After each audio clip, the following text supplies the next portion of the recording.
The world headlines. Latest Russia-Ukraine updates. U.S. says Putin may face sanctions. U.S. President Joe Biden has said he would consider imposing economic sanctions personally targeting Vladimir Putin if the Russian president orders a new attack on Ukraine. Meanwhile, British Prime Minister Boris Johnson urged European allies to have sanctions ready to go if Russia invades Ukraine. "We have a hard-hitting package of sanctions ready to go, and what I think it would be fair to say is we want to see our European friends ready to deploy that package as soon as there should be any incursion at all by Russia into Ukraine," Johnson said in a statement to Parliament on Tuesday. Russia has amassed some 100,000 troops within reach of Ukraine's border, but denies planning an invasion. Instead, it has cited the Western response to its military buildup as evidence that Russia is the target of aggression. On Monday, Washington put 8,500 troops on heightened alert for possible deployment to Eastern Europe, potentially at very short notice, and other NATO member states moved to boost their security presence in the region. Moscow hit back at that move, saying the United States was escalating tensions. Key U.S. Republican says Congress will sanction Putin. Key Republican U.S. Senator Lindsey Graham has vowed that Congress will impose sanctions on Russian President Vladimir Putin for amassing troops near the Ukrainian border. Congress, I think in a bipartisan fashion, is going to sanction Putin for the disruption to the world order by the military buildup, not invasion, Graham told the Brian Kilmeade show on Tuesday. The senator, a foreign policy hawk and frequent critic of President Joe Biden, added that Congress will also agree to send more weapons to Ukraine. Afghanistan and Pakistan's troubles won't end with the Taliban victory. On January 2, Taliban Ministry of Defense spokesman Inayatullah Khwarazmi condemned Pakistan's fencing of its border with Afghanistan as illegal. Khwarazmi said Pakistan has no right to separate the Pashtun tribes that live on either side of the Durand Line. The statement came 2 weeks after Taliban fighters damaged parts of the border fence erected by the Pakistan Army. While Pakistan Foreign Minister Shah Mahmood Qureshi vowed to resolve the issues diplomatically, Taliban Information Minister Zabihullah Mujahid insisted that the Durand Line has divided one nation on both sides, which the Taliban do not want. Despite retaking Kabul in August with support from Islamabad, the Taliban are loudly reiterating the official stance that all Afghan regimes have maintained since Pakistan's inception. The Durand Line is an artificial border imposed by the former British Empire. Formalized in 1893 following the Second Anglo-Afghan War, the 2,670 km Durand Line was designed to separate British India and the Emirate of Afghanistan, at a time when the foreign affairs of the latter were being run from London. The 1919 Anglo-Afghan Treaty, which established the independence of Afghanistan, hinged on the recognition of the Durand Line as an official border, which was then inherited by Pakistan in 1947, when it was carved out as a separate country in British India. If we pay heed to Afghanistan's claims, then India can also claim all of Pakistan as its historical territory, Pakistan's former Foreign Secretary and Ambassador to the United Nations Shamshed Ahmad told the diplomat. Afghanistan's border issues are historical and have been with past empires. Pakistan has legal right over its territory. Inaction on climate change could cost the U.S. economy $14.50 trillion by 2070. The U.S. economy could gain $3 trillion over the next 50 years if it accelerates towards a path of low emissions growth. New York, January 25, 2022 /PR Newswire / A new report released today from the Deloitte Economics Institute shows that the United States economy could gain $3 trillion if it rapidly decarbonizes over the next 50 years. This once-in-a-generation transformation could add nearly 1 million more jobs to the U.S. economy by 2070, according to the report, The Turning Point, a new economic climate in the United States. The Deloitte Economics Institute Turning Point report makes the case for another industrial revolution in the U.S., one built on low emissions growth, to avoid significant losses from the climate crisis and to create a more dynamic, prosperous economy for the U.S., said Alicia Rose, Deputy CEO for Deloitte US. The analysis shows that the battle to slow climate change is not only an aspirational goal, but an economic imperative for the U.S.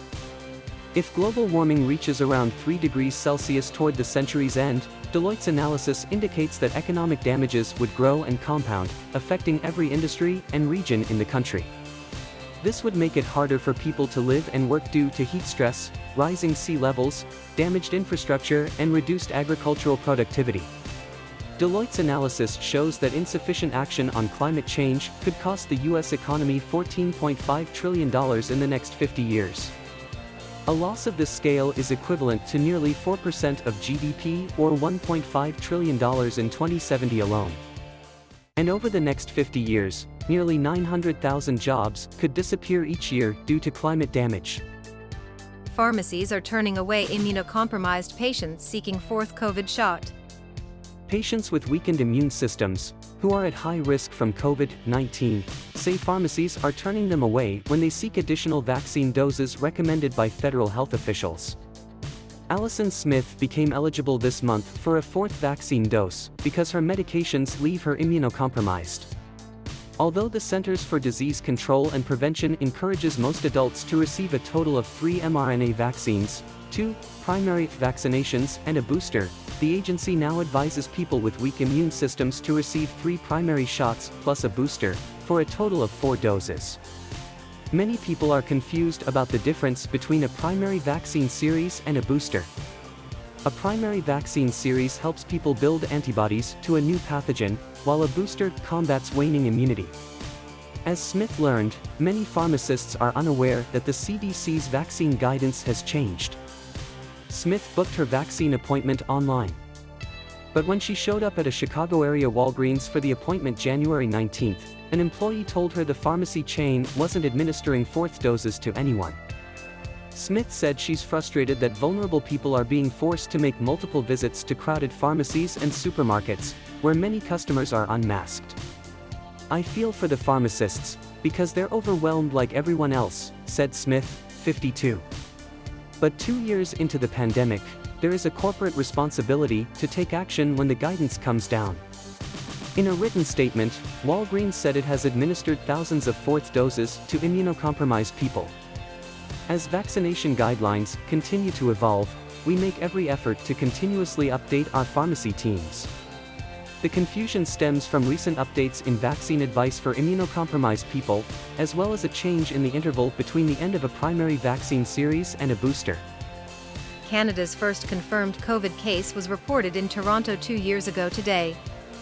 It was 2 years ago today, on January 25, 2020, that Canada's first, presumptive case of what would later be called COVID-19 was reported in Toronto. It involved a man in his 50s who had recently traveled to Wuhan, China, the epicenter of the outbreak at the time. The man was being treated at Toronto's Sunnybrook Hospital and his condition was reported to be stable, officials said. The case was later confirmed through secondary testing and it marked the beginning of an unprecedented period in Ontario and Canada as a whole. News of the first, presumptive, case broke late on a Saturday afternoon. A hastily organized press conference with health officials was held not long after at Queen's Park in downtown Toronto. It comprised of Ontario's then Chief Medical Officer of Health Dr. David Williams, Associate Chief Medical Officer Dr. Barbara Yaffe, Toronto's Medical Officer of Health Dr. Eileen de Villa, Ontario Health Minister Christine Elliott, among others. The officials sat crammed together as they said that the risk to the public as a whole was low. Ontarians can rest assured that the province's integrated healthcare system today is far more prepared to respond to any potential health risks than in the past, Elliott said at the time. U.S. pharmacies, health centers begin rollout of free N95 masks. The first free N95 masks have started to arrive at U.S. pharmacies, with more on the way in the coming days, as the Biden administration seeks to ramp up access to high-quality masks amid the spread of the highly transmissible Omicron variant. Masks already are set up for distribution at some Hy-Vee and Meijer grocery stores in the Midwest, with more expected at Southeastern grocers stores later this week. Last week masks began shipping and arriving at pharmacies and grocers around the country. We expect that throughout the week the number of stores and N95s arriving to scale up significantly, an administration official told CNN on Monday. The Biden administration announced last week that the 400 million N95 masks, which are coming from the Strategic National Stockpile, will be distributed to pharmacies and community health centers, with the program expected to be fully up and running by early February. The masks are arriving at their destinations with accompanying flyers and signage from the Department of Health and Human Services, HHS, which paid for the masks. Mask up and maximize your protection, the flyers say, encouraging Americans to help slow the spread of COVID by protecting yourself and those around you.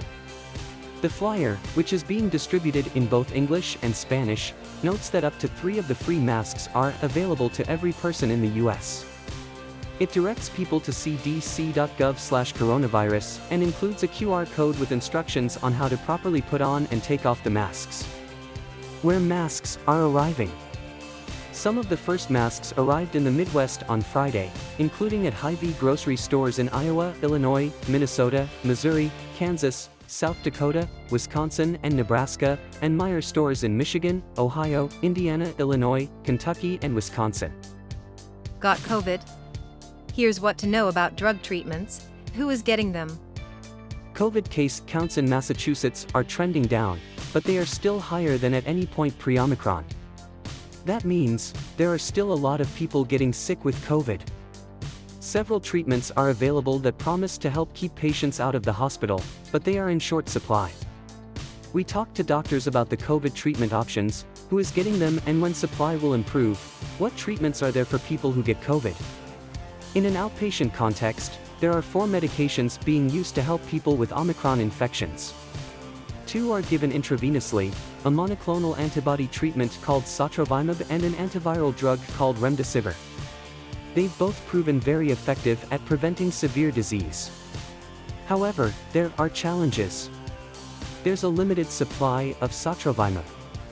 Plus, giving the medications through and 4 adds logistical complications, especially since there are staffing shortages throughout the healthcare system.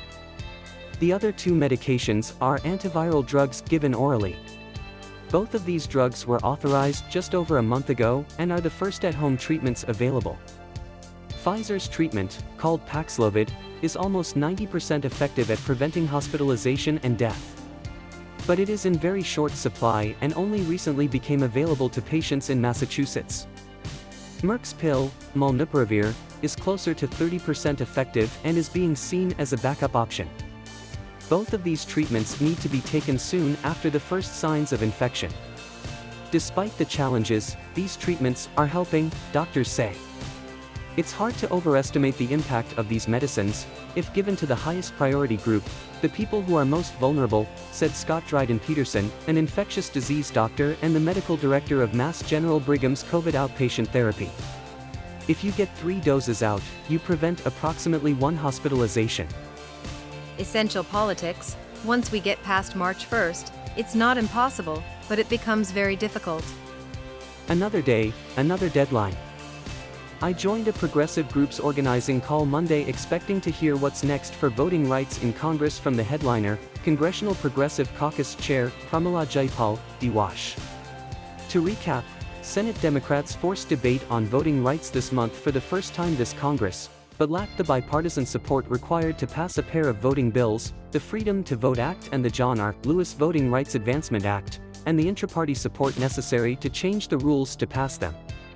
But what really stood out to me was Jayapal's insistence that Congress pass some version of Build Back Better, President Biden's social spending and climate change agenda, by March 1st. Welcome to today's Essential Politics newsletter. I'm Nolan D. McCaskill, a congressional reporter who will be guiding you into what's next for one of Biden's top legislative priorities. BBB, Build Back Better, by March. The significance of March 1st is that it's the date on which Biden will deliver his first State of the Union address to a joint session of Congress. The attention has to move back to Build Back Better, and we are really trying to figure out, and you can help us, all of the ways in which we can elevate Build Back Better, particularly for the next 4 weeks, Jayapal said to grassroots activists. The next 4 weeks, sort of leading up to the State of the Union, is the time frame we have to try to get as much of Build Back Better passed as possible. Biden expressed confidence last week that big chunks of BBB could become law. To some, that signaled a piecemeal approach to policymaking. But due to the budget reconciliation process by which the Senate is trying to pass BBB, Democratic leaders believe the path forward is with one significant bill that Senator Joe Manchin, 3, DW. Virginia, can vote for. Europe sidelined as US tries to stop Russia-Ukraine war.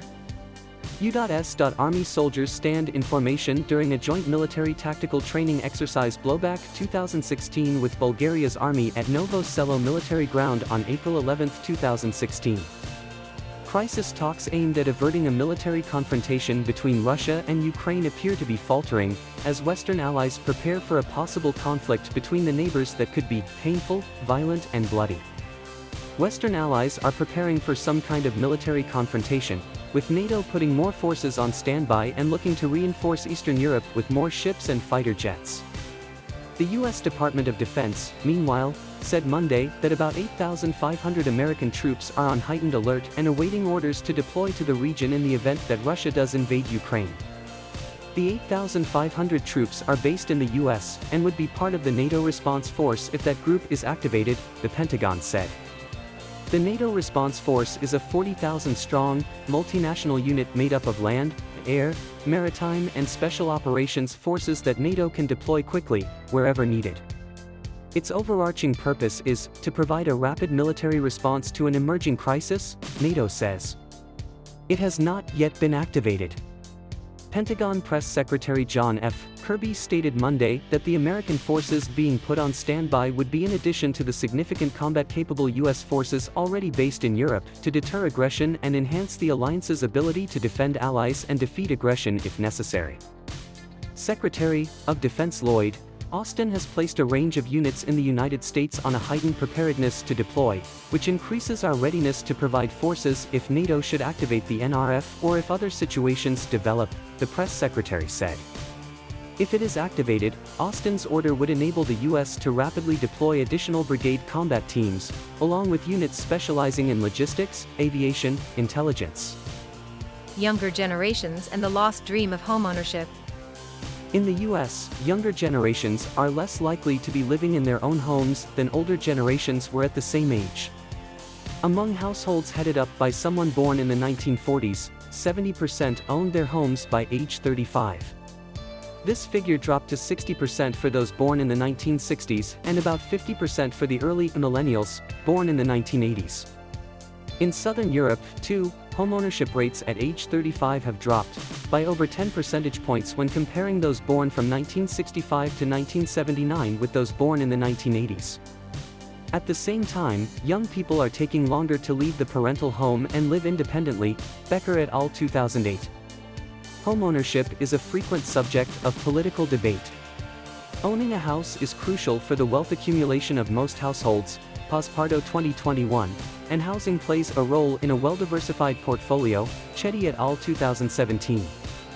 Shutting young people out of housing markets may distort their marriage and childbearing decisions, Lavin and Popov 2017, and homeownership rates relate directly to the strength of local communities, social capital, and political engagement, Glazer et al. 2002, Rowe et al. 2002.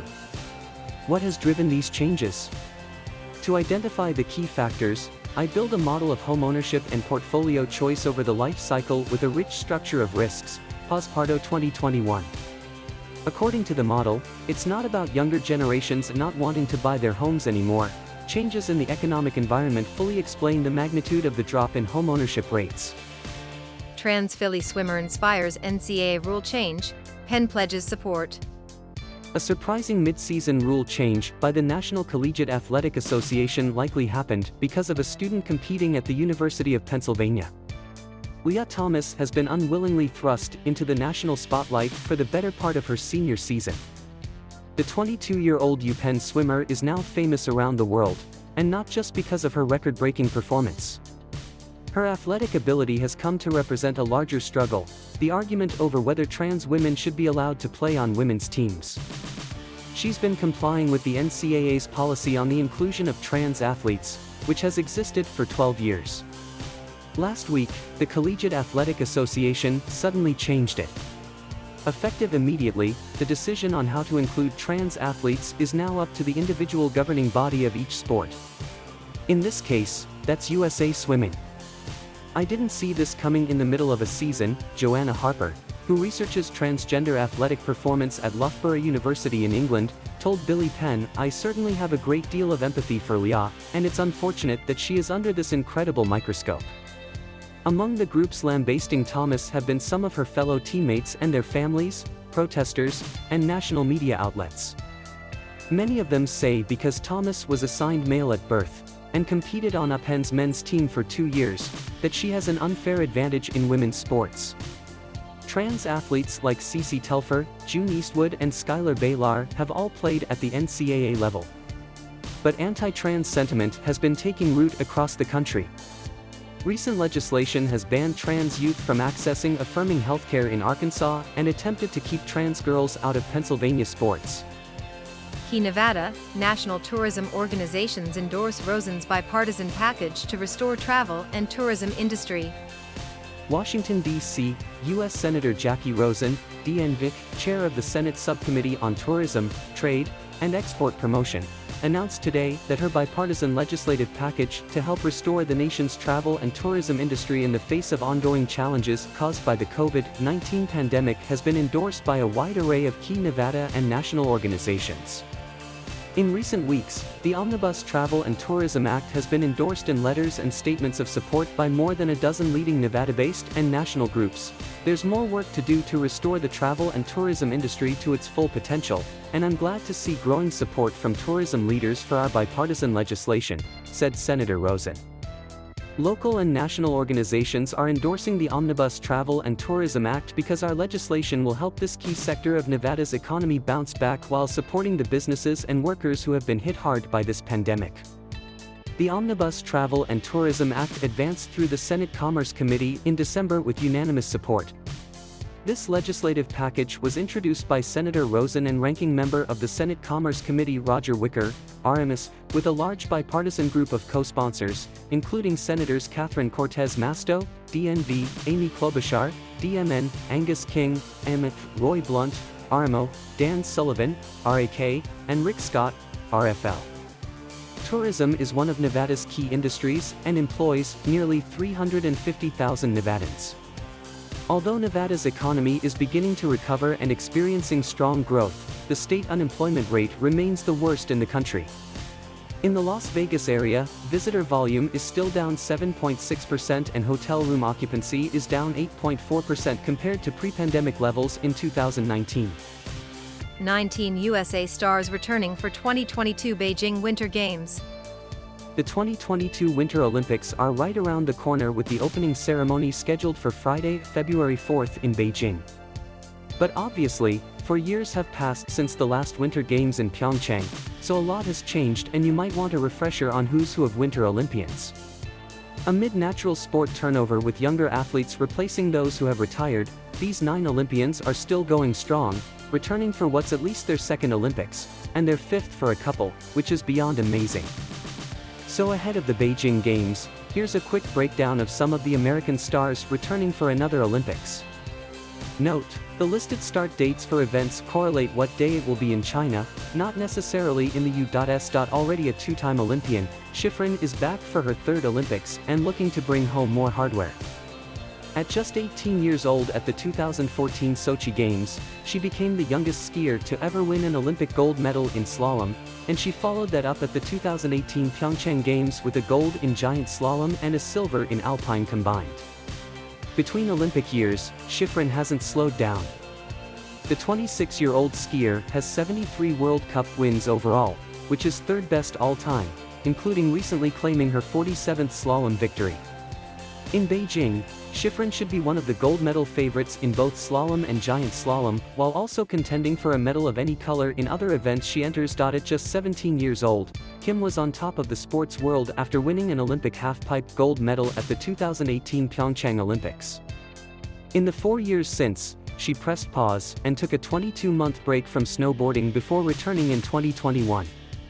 And she's still winning. How to get antiviral drugs after testing positive. With at-home COVID-19 testing kits beginning to arrive in Americans' mailboxes nationwide, people who test positive for COVID and at high risk for severe illness may want to seek out 2 newly authorized antiviral pills that have been shown to cut the risk of hospitalization or death. Unlike all other FDA-authorized COVID treatments, which need to be given intravenously or by injection from a healthcare provider, the 2 antiviral pills, Pfizer's Paxlovid and Merck's Molnupiravir, can be picked up at a pharmacy and taken at home. The two easy-to-administer treatments add to the nation's COVID arsenal at a time when federal regulators have asked states to stop using certain antibody drugs because they don't work against the Omicron variant, which now accounts for virtually all new cases in the United States. Pfizer and Merck have said their pills should work against the new strain. To be sure, the process for obtaining the pills is more complex than for COVID vaccines and other treatments, and both drugs come with risk of side effects for certain groups of people. Additionally, finding the pills won't be easy for everyone, health experts say, as they are currently in short supply in the US. The Department of Health and Human Services has already allocated hundreds of thousands of courses of the antivirals, but the distribution has varied by state and some state governments may have different eligibility requirements for who can receive the drugs. In some places, preference is given to the unvaccinated or those with weak immune systems who don't respond well to vaccination. There is very limited supply at this point and they are for very specific types of patients, said Kurt Proctor, Senior Vice President of Strategic Initiatives at the National Community Pharmacists Association. The diplomatic strategy of Taiwan's $1 billion Lithuania fund. It was arguably three alphabetical letters, W, A, N, that sparked a fierce diplomatic showdown and trade dispute between China and Lithuania. Last November, Taiwan opened a de facto embassy in the Lithuanian capital of Vilnius using its own name. Elsewhere around the world, its representative offices bear the name Taipei to sidestep references to the de facto nation that China claims as its own territory. But Vilnius's decision to allow that simple name change, from Taipei to Taiwanese, was enough to spark a blockage of Lithuanian goods by Chinese customs and a Beijing-led corporate boycott of multinationals with ties to Lithuania. Much hangs in the balance. Will Beijing pile on the pressure to force Vilnius to back down? Will Lithuania stand firm in its support for Taiwan, earning Taiwan a key diplomatic ally in the European Union? And will the EU show solidarity, making it clear to China that it won't tolerate economic coercion against any bloc members? Now, with Taiwan's pledge this month to set up a $1 billion credit fund to finance Lithuanian projects, on top of a $200 million investment fund it announced just days prior, Taiwan is wagering that well-timed and precise deployments of economic tools can bring about significant diplomatic gains. Whether that bet pays off, however, may well depend on factors far beyond Taiwan's control. This is a very careful game to be played at the moment and it's still not clear who in the end will benefit, said Janka Ortel, director of the Asia program at the European Council on Foreign Relations. For China, it's relatively easy to hold the pressure up and see who will fold. For the Europeans, it's going to be a huge challenge to maintain unity in light of huge pressure, but the incentives are high, she said. And for Taiwan, enhancing relations with a EU state, no matter how small, is significant. Travel advisor shares experience of being on board a world cruise as it's cancelled. Luxury travel advisor Stephen E. Shulam, the nomadic owner of Strictly Vacations in Santa Barbara, California, boarded the Crystal Serenity on January 17 with high hopes for the 116-day grand voyage through the Caribbean, Europe, and the Middle East. After all, it was almost 2 years earlier that his Crystal World cruise ended early in Perth, Australia, as borders started to close amid something called a novel coronavirus. "Let's hope I get through all 116 days, Shulam wrote on Facebook on January 16. "Last time on day 56, we were all dumped in Australia." Well, this time he received an email, on day 3, that the world cruise would end January 30th in Aruba amid the financial crisis of Crystal's parent company, Hentang HK. Well, they say history repeats itself. "I was not able to finish the 2020 World Cruise and now on day 3 of this World Cruise Crystal goes bankrupt," Shulam posted on Facebook. "We will all be off the ship next week and have our fingers crossed that someone will buy them, and we can all return to one of our favorite cruise lines." Shulam, who was contacted on the ship by TravelPulse by phone on January 25, said there may be a glimmer of good news coming for Crystal Cruises. Earlier in the day, Shulam said all staff were called into a meeting and told there was a potential buyer who wanted the crew to remain intact in hopes the ship could resume sailing. How likely this scenario is remains to be seen. "I have to think they would only say something like this if they have a very serious buyer," Someone who has already shown them their money, Shalom said. Everyone, the butlers and staff, were all dancing around when they heard that. It's big news, but we don't know who the buyer is and don't know when it's going to happen, but that's what the staff on the ship were told.